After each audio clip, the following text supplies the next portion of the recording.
Récemment, j'ai reçu un mail d'une personne et dans ce mail, j'ai dénoté une peur de se lancer sur Alibaba, la peur de tester, la peur de commander et de tester différents fournisseurs sur Alibaba. On va décortiquer tout ça un peu dans la vidéo. Salut, moi c'est Laure. N'hésite pas à t'abonner, commenter, liker, partager. Bref, tu connais la chanson. Surtout, n'hésite pas à mettre en commentaire les prochaines vidéos que tu souhaites voir sur la chaîne. N'oublie pas de télécharger sous la vidéo la liste des 15 idées de business à lancer en 2022. Tu trouveras le lien sous cette vidéo. Donc dans cette vidéo, je vais te raconter une expérience que j'ai eue, une mauvaise expérience que j'ai eue avec un fournisseur. Je vais après te raconter une bonne expérience que j'ai eue avec un fournisseur. Et avec tout cela, tu auras finalement les points clés à retenir pour que ton expérience soit meilleure et que tu décides finalement de te lancer sur Alibaba. Alors, donc concernant la mauvaise expérience, je voulais me commander des mèches pour tester. Donc, c'était des mèches Kinky Curly et je voulais la taille en 16 pouces pour les personnes qui sont un peu familières avec le domaine du hair business, donc la vente de mèches naturelles. Donc, je me suis renseignée auprès d'une coiffeuse américaine, donc connue, réputée, etc. Et j'ai pris son contact de fournisseur. Après, on a échangé avec le fournisseur sur WhatsApp. Je lui ai demandé des mèches Kinky Curly. Après, j'ai fait mon paiement sur PayPal. Très important. Il faut savoir qu'à ce moment-là, je n'avais pas toute la connaissance que j'ai actuellement. Je n'avais pas toute l'expérience que j'ai actuellement. Du coup, j'étais un peu en mode naïf. Voilà. Donc ensuite, voilà, je passe ma commande, il envoie ma commande, tout se passe tranquillement. Donc une fois que je reçois la commande et que j'ouvre le colis de marchandises, j'étais super déçue.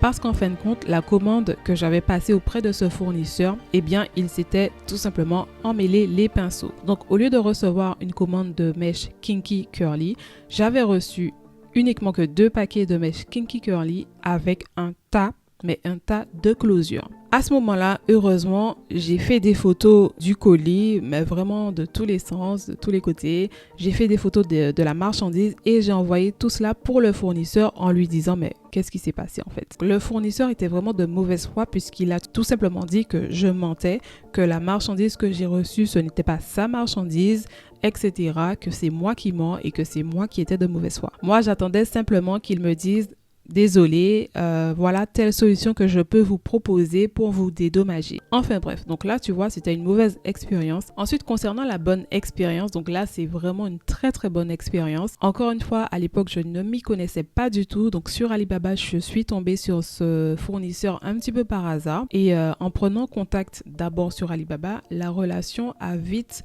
progressé sur WhatsApp. Donc du coup, ce fournisseur m'a appelé en visio sur WhatsApp et il m'a montré les mèches, les différentes mèches qu'il avait et également son environnement, son petit atelier. Donc là déjà, tu vois que la confiance elle monte envers ce fournisseur que finalement j'avais contacté il n'y a même pas 10 minutes. Malgré le fait que ce fournisseur m'avait appelé en appel vidéo pour me montrer les mèches, moi j'étais tout de même sceptique et donc je lui posais énormément de questions. Et ce fournisseur-là, il m'a jamais lâché, il a répondu à toutes mes questions, toutes mes angoisses, toutes mes peurs. Une fois que je me suis sentie vraiment en confiance, j'ai établi mes premières commandes auprès de ce fournisseur et les mèches étaient d'excellente qualité. Donc tu vois, l'expérience, elle change de tout au tout. Aujourd'hui, c'est vraiment un fournisseur avec lequel je garde contact. La relation s'est vraiment fidélisée. C'est un fournisseur vraiment qui est excellent. Par exemple, j'avais reçu une commande et il manquait des paquets de mèches. Et donc lui, ce qu'il a fait, lors de ma prochaine commande, il m'a tout simplement mis des paquets en plus.